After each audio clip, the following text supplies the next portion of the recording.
मुकद्दर फूट जाएगा अगर ये साथ हिंदू मुस्लिमों का छूट जाएगा। हवेली हवेली झोपड़ी सबका मुकद्दर फूट जाएगा अगर ये साथ हिंदू मुस्लिमों का छूट जाएगा।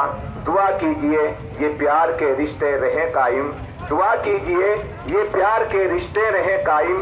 ये रिश्ते टूट जाएंगे तो भारत टूट जाएगा, ये रिश्ते टूट जाएंगे तो भारत टूट जाएगा। एडवोकेट राजेंद्र सिंह माइक पर। सम्मानित मंच, आदरणीय मुफ्ती सलीम जी, आप तमाम उपस्थित बुजुर्गों, नौजवान साथियों, मैं यहाँ भाषण देने के लिए नहीं आया। मैं आपसे इस आंदोलन को तेज करने के लिए प्रेरणा लेकर आया हूं, प्रेरणा लेने के लिए आया हूं।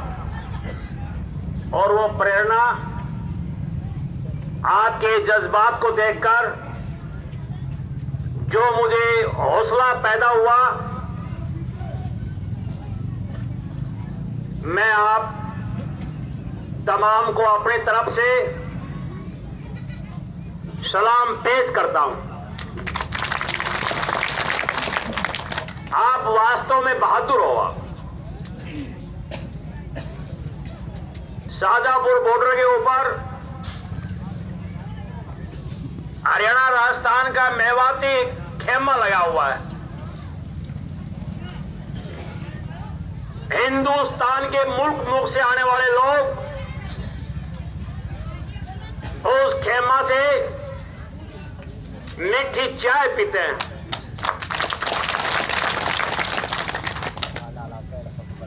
वहां मोहम्मद शरीक ने कहा कि एक बार आप मेवात में तो होकर आओ। मैंने कहा मैं जाऊंगा तो मिलेगा कौन? तो मुफ्ती सलीम जी के नंबर दिए, मैंने फोन किया और मेरी ये खुश नसीब है कि मैंने आपके बीच में आने का मौका मिला। शाम को शाहजहांपुर खेड़ा बॉर्डर में कैंप में बैठे हुए थे। वो पूरा गांव बसा हुआ है वहां। कोई केरला का है, कोई राजस्थान का है, कोई हरियाणा का है, कोई महाराष्ट्र का है, कोई गुजरात का है। पूरा गांव टेंट लगाकर बसा हुआ है। हम शाम को खेमा से चाय पी करके और कैंप पे बैठे हुए थे 10-12 साथी।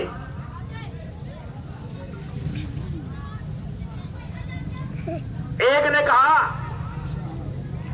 जब हम ये लड़ाई जीत जाएंगे तो हम घर जाएंगे कैसे? उन तमाम की आंखों में आंसू थे।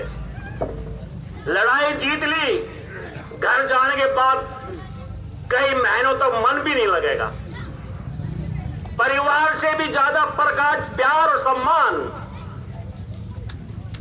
आज आपस के अंदर है। वहां कोई जात का सवाल नहीं, कोई संप्रदाय का सवाल नहीं, कोई धर्म का सवाल नहीं। आज तमाम एक भाई भाई बनकर जालिम सरकार से टक्कर लेने का काम कर रहे हैं। जिस तरह आजादी की लड़ाई में राम प्रसाद बिस्मिल और अशफाकुल्ला आपस में कोड़ी भरकर देश की आजादी के लिए फांसी पर चले गए थे।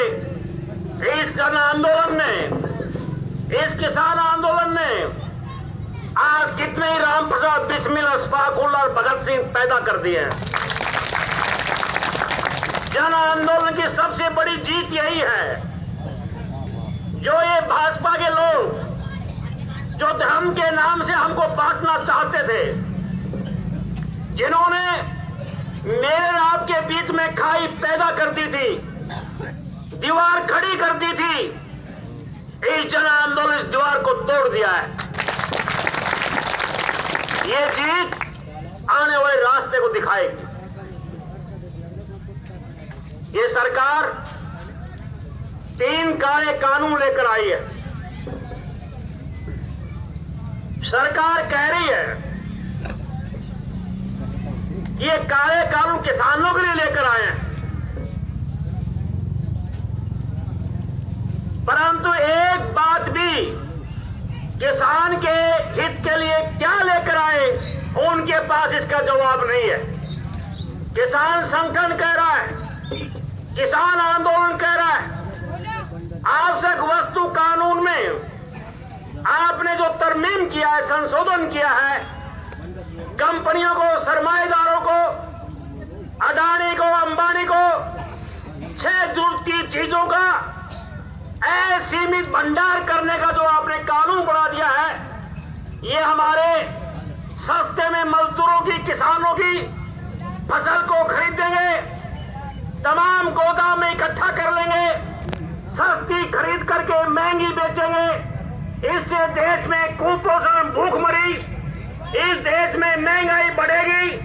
इसलिए इस कानून को आप वापस लो, किसान आंदोलन की ये मांग है। सरकार कह रही है हमने क्या आपको रोका है, आप भी तो अनाज इकट्ठा कर लो, आप भी आलू इकट्ठा कर लो। हम कहना चाहते हैं इस देश का किसान तो वो किसान है, अगली फसल तक उसके खेत में अगली फसल आए तब तक कर्ज में डूबकर वो आत्महत्या कर लेता है, वो इकट्ठा कैसे करेगा? सरकार के पास इसका कोई जवाब नहीं है। सरकार सरकारी मंडियों को खत्म करके प्राइवेट अनाज मंडी लेकर आ रही है।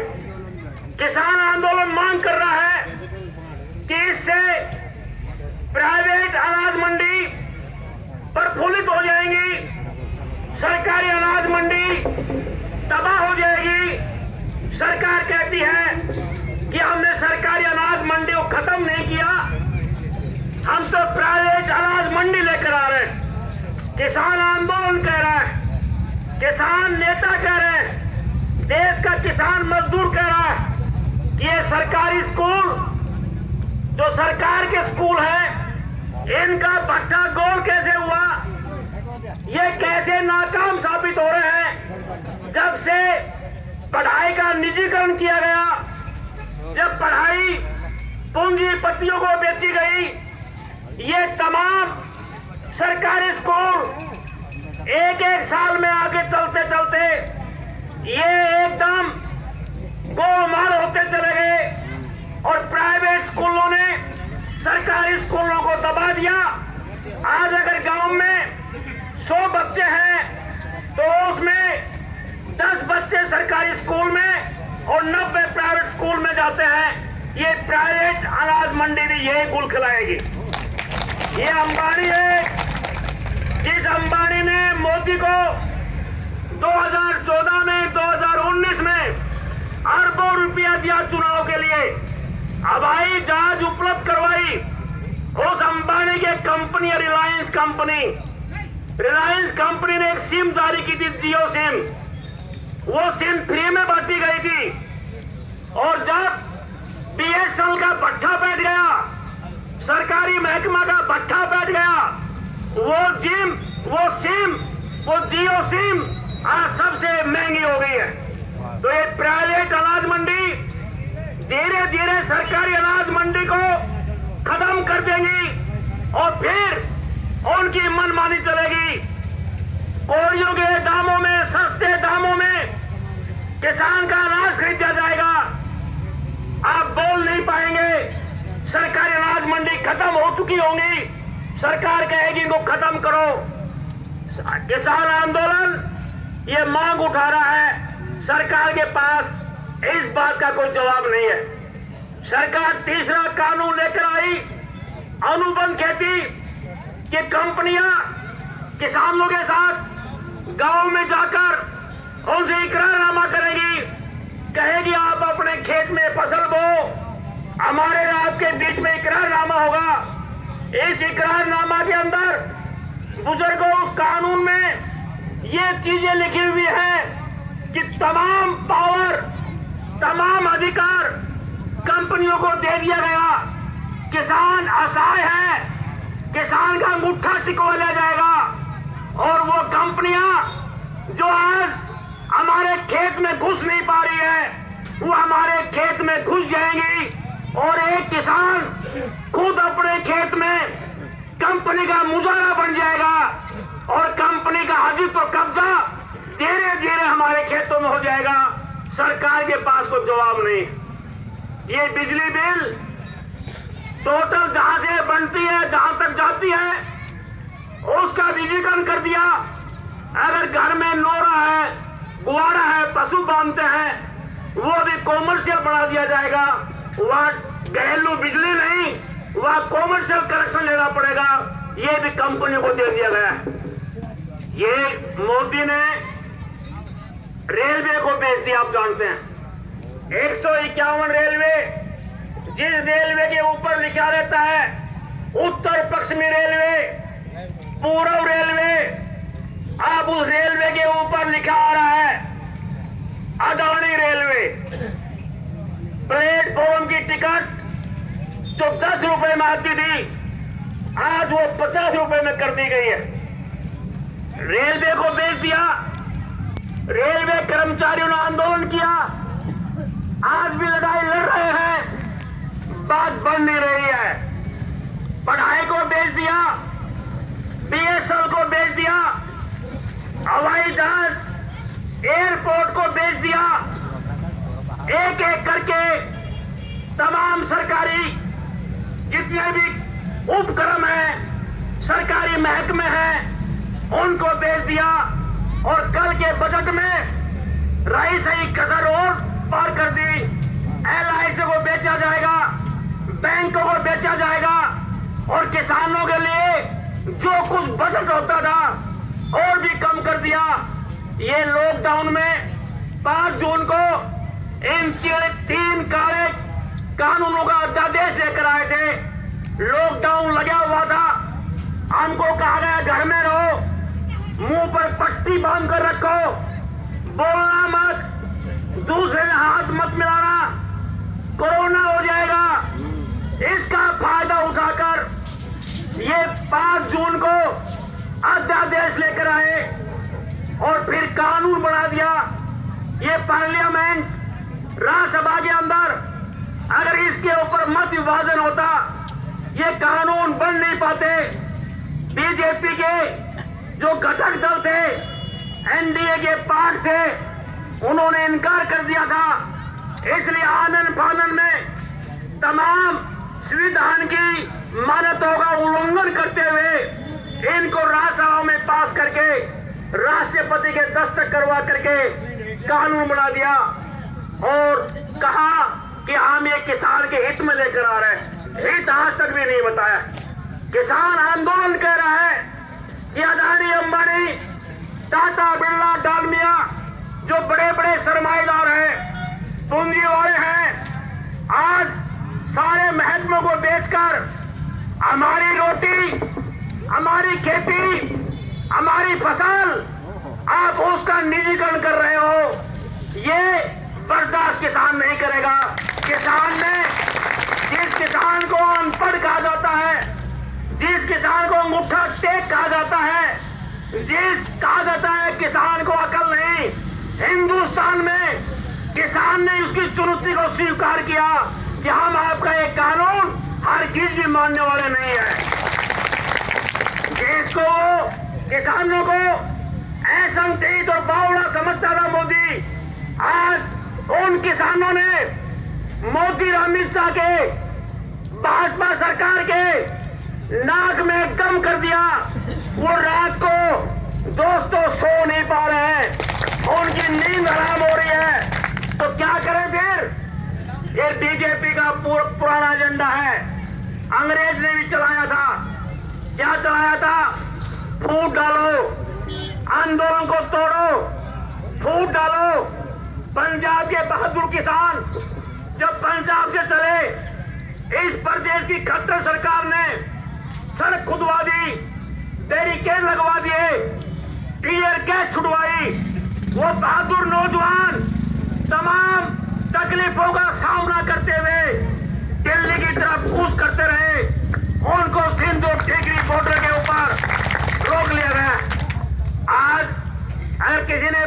पाकिस्तान की बाउंड्री देखी है तो आज जितना इंतजाम यहाँ किया है 12-12 लेयर का बैरिकेड, ऐसे तार जो प्रतिबंध है, शायद बॉर्डर के ऊपर, भारत पाकिस्तान चाइना के बॉर्डर के ऊपर भी वो बैरिकेड और तार न मिले। आज इस देश का अन्नदाता जो धरती का सीना फाड़कर इस देश का पेट भरता है, आज उसके चारों तरफ बैरिकेड और कांटेदार तार लगा करके और उसके आवाज को कुचलने की कोशिश की जा रही। ये किया इन्होंने, फिर कहा कि ये तो पंजाब के किसान है, ये पंजाब के किसानों का आंदोलन है। फिर हरियाणा के किसान आज उठे तो फिर कहा ये तो पंजाब हरियाणा का आंदोलन है। फिर यूपी के आ गए, फिर महाराष्ट्र आ गया, गुजरात आ गया, एक के बाद एक प्रांत इस आंदोलन में जुटता चला गया। अब ये देश का आंदोलन है और देश का किसान नहीं। मैं तो वकील हूं, मैं वकील हूं, परंतु मैं एक बात जानता हूं, जिस मेरे बाप ने मेहनत करके जो फसल पैदा की थी, अगर मेरे बाप के पास जमीन नहीं होती, अगर ये कानून आज से 20 साल पहले लागू हो जाता, मैं वकील नहीं बन सकता था, मैं पढ़ नहीं सकता था। इसलिए मेरा बाप किसान था, उसने फसल उगाकर मेहनत करके मुझे पढ़ाया, इसलिए मैं वकील हूं। अगर ये कानून लागू हो जाएंगे, बुजुर्गों, आने वाली नस्लें, आने वाली पीढ़ियां गुलामों जैसी हालत में आ जाएगी। इसलिए इस कानून को हम लागू नहीं होने देंगे। इन्होंने क्या किया, फिर उन्होंने हमारे साथ किसान आंदोलन में घुसपैठ करने के लिए, किसान को लड़ाने के लिए विभिन्न तरह के मुद्दे चलाए, परंतु आज इस देश की सरकार के पास कोई जवाब नहीं है, कोई उसके पास कहने के लिए कुछ नहीं है। वो इस आंदोलन को दमन करना चाहती है। दमन आजादी की लड़ाई में अंग्रेजों ने भी किया था, परंतु क्या इनकलाब की आवाज को अंग्रेज दबा पाया था? क्या भगत सिंह की आवाज को, राजगुरु सुखदेव की आवाज को अंग्रेज दबा पाया था? जितना दमन होगा, जितना उत्पीड़न